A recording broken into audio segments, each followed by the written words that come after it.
It goes without saying that a movie property as hot as Spider-Man was always going to invite its fair share of talent, but outside of the front and center stars, they've also lured in a surprising crop of actors happy to simply make cameo appearances. From Sam Raimi's original 2002 Spider-Man onwards, the web-slingers films have boasted some truly peculiar bit parts, from now famous up-and-comers starting out in the industry, and celebrity cameos you'll need a pair of eagle eyes to catch. And to be clear, these cameos are all odd. We're not counting Stan Lee's appearances because he's the least weird thing about any Marvel movie. So with all that in mind, I'm Will for What Culture, and here are the 10 weirdest cameos in Spider-Man movies. Number 10, Joe Manganiello, Spider-Man and Spider-Man 3. Years and years before Manganiello became a household name thanks to both HBO's hit vampire series True Blood and the Magic Mike movies, the actor made his feature film debut in Sam Raimi's original 2002 Spider-Man. Manganiello played Peter Parker's comic book nemesis Flash Thompson, a high school bully who appears early in the movie and ends up getting his ass kicked by a newly powered Peter. But given that Manganiello was just 24 years old at the time and didn't sport his now signature facial hair, you'd be forgiven for missing him even on repeat viewings. Fun fact, he initially auditioned for the role of Peter Parker himself, but his statuesque build clearly made him a far better fit for Flash. Manganiello also briefly reprised the role in Spider-Man 3 5 years later, visible in the background at Harry Osborn's funeral at the very end of the movie. Number 9, John Landis, Spider-Man 2. Sam Raimi has a habit of putting old filmmaker pals in his movies, and legendary director John Landis therefore has a quick cameo in Spider-Man 2, playing a demented-looking doctor performing surgery on Otto Octavius ahead of his tentacle rampage. If you know what Landis looks like, as many do, he's easy enough to spot, yet so fleeting you'll miss him if you glance at your phone or even blink at the wrong moment. Landis previously had a cameo in Raimi's 1990 superhero flick Darkman, ironically also playing a hospital staff member. Number 8, Michael Papajohn, The Amazing Spider-Man 2. This cameo is especially bizarre because it marks the only instance that an actor not called Stan Lee appeared in both the Sam Raimi Spider-Man movies and the Mark Webb-directed reboot franchise.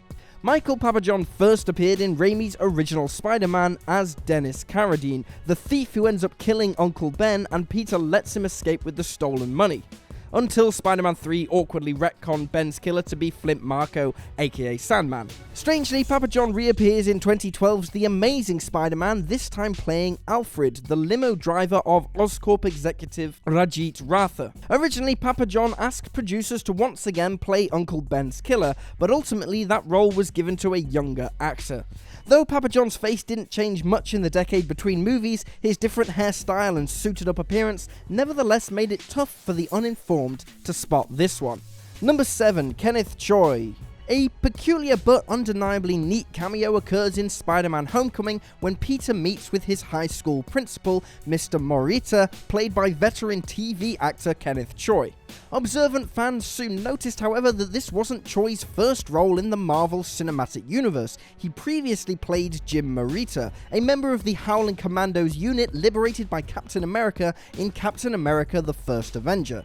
The implication is clear, that Principal Morita is the grandson of Jim Morita, cemented by the fact that a framed picture of the soldier in his uniform can be seen briefly in Morita's office. Number 6, Robert Kerman, Spider-Man. It's highly unlikely that Disney would ever allow a former porn star to appear in an MCU Spider-Man movie, but the early 2000s were a different time, and Sam Raimi took full advantage of it. Beloved genre film actor and former porn star Robert Kerman, who sadly passed away last year, best known for his role in Cannibal Holocaust and more than 100 porn films, including Debbie Does Dallas, had a cameo in 2002's Spider-Man as the tugboat captain who helps rescue Mary Jane from the Green Goblin. With his gruff beard, Kerman is virtually unrecognizable from his heyday, but given that Raimi's own career started in low-budget horror, it was great to see him throwing a bone to one of his genre brethren. Number 5, Kirk Thatcher, Spider-Man Homecoming. Even more bizarre than a porn star helping out MJ is the most unexpected cameo which connects Spider-Man Homecoming to 1986's Star Trek IV The Voyage Home.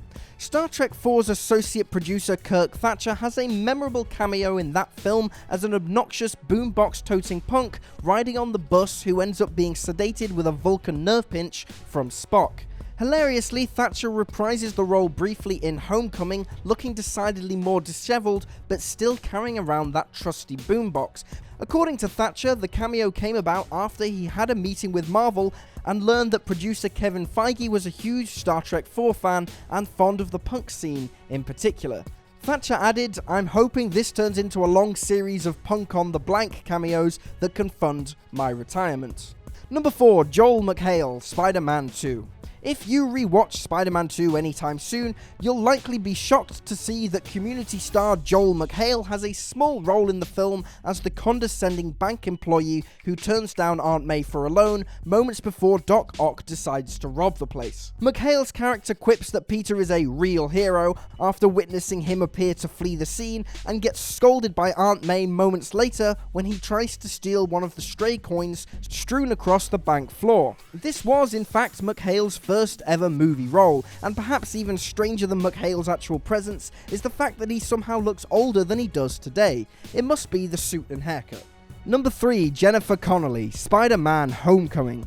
Many fans left Spider-Man Homecoming trying to figure out who provided the velvety voice for Karen, the AI housed within Peter Parker's nifty new Spidey suit. As it turns out, it was none other than Jennifer Connelly, a surprising reveal given that such a minor voiceover role could have just as easily been given to any random jobbing actress rather than a major A-lister. But it's extra amusing considering that Connelly is the real-life wife of Paul Bettany, who of course voiced Tony Stark's trusty AI Jarvis and later played Vision in physical form. In an interview, director John Watts even referred to Karen as Jarvis's wife.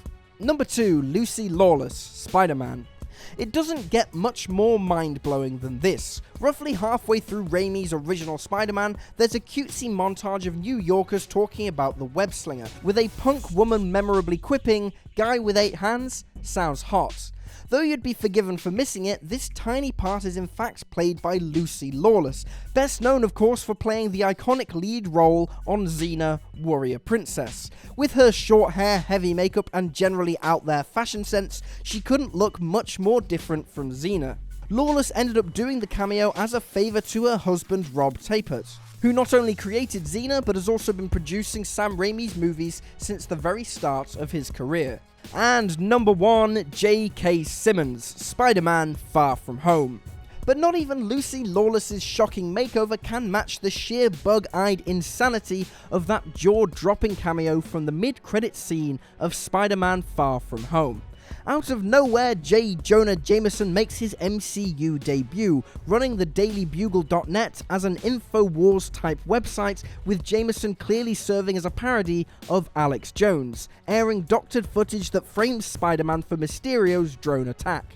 But the kicker, of course, is that Jameson is played by none other than J.K. Simmons, who previously played the part so wonderfully in the Raimi movies. This marks the first time an MCU character has been played by the same actor from a prior continuity, because, let's face it, Simmons is Jameson.